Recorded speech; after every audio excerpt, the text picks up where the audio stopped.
Mr. Attorney General, are you above reproach? I'm not above criticism. I'm not sure what you mean by reproach, but of course you're totally free to criticize me, and I expect Yeah, as you will. American citizens, we can criticize you. We can criticize all of our government employees, can't we? Absolutely. Because you've seemed to whine quite a bit today about being attacked or people challenging the decisions that you've made. I actually think that Daniel Greenfield, a contributor to Front Page magazine, may have said it best when he said that a justice system can survive those who challenge the prosecutors, but it can't survive those who prosecute the challengers, which is kind of the situation we're in with the Biden administration and you at the helm of the Attorney General's office. Attorney General Garland, in March, Chairman Jordan and I sent you an oversight letter requesting documents and information following the release of an undercover video indicating that the DOJ was working with the IRS to use artificial intelligence to surveil bank accounts of Americans in a clearly unconstitutional manner. The undercover video featured an IRS official privately admitting that the IRS had been using AI to spy on Americans' bank accounts en masse in real time.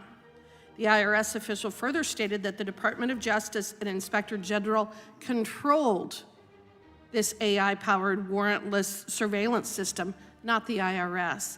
Attorney General, would you agree with me that if the federal government were operating this form of financial surveillance program, there would be serious Fourth Amendment as well as other statutory and civil rights implications, considering that there is no individual probable cause and no search warrants are being obtained?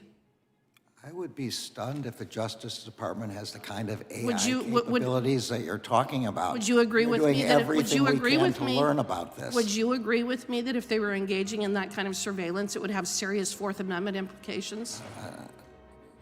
I can't understand the kind of surveillance that you're talking about. Fourth Amendment prevents unreasonable searches and seizures without a warrant. If that's what we're doing, then of course that would violate the Fourth Amendment. Okay, so I would request that you go back and read the letter that Jim Jordan and I sent to you. That might clear up your confusion just a bit. I'll be happy to do Now, while the committee has been following up with the department about this matter for months now, the department only replied with a formal response to the committee late last week. In the department's response letter, a DOJ spokesman, the Assistant Attorney General, Carlos Iriarte, stated that the department is, quote, not aware of the department using any AI program that reflects the description in our March 20th letter, end quote. But saying that the chief AI officer is, quote, not aware of the department coordinating with the IRS to use AI to unconstitutionally spy on Americans' financial records is very different from saying unequivocally that the department is not doing so. Why won't the department just give us a clear answer as to whether it is actually using AI to spy on American citizens' financial records? I'll be happy to take your letter back, and apparently you already have received a letter. I'll take it back and we'll see whether we can get you a clearer letter for you. I would appreciate that. I want to turn to another serious issue, the infiltration of our tribal communities by the Mexican cartels because of Joe Biden and Mayorkas's open border. As chair of the Subcommittee on Indian and Insular Affairs, I have heard from tribes across the nation about this issue.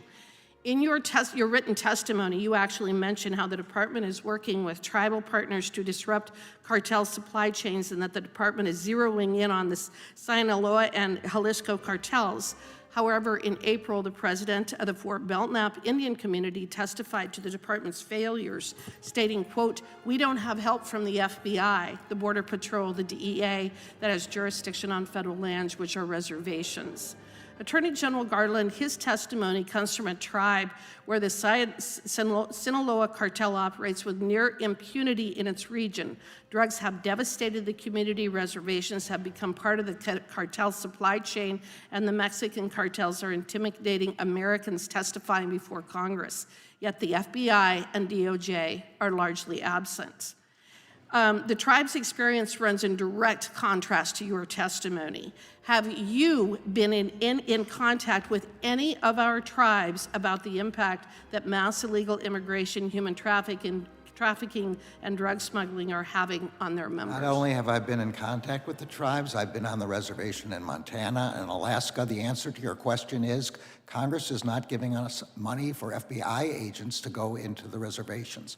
Oh, so this is Congress's fault that you won't do your job? It's Congress's This fault. is Congress's fault that you won't protect I will do our my- reservation, that you won't protect our reservations from the consequences of the Biden and Mayorkas open border policies. That's Congress's fault, not theirs. If you give us money for more FBI Oh, you agents need more for the money for FBI reservations, agents. they will How about go if to they the just reservation. enforce the border? How about if you ask them to enforce the border?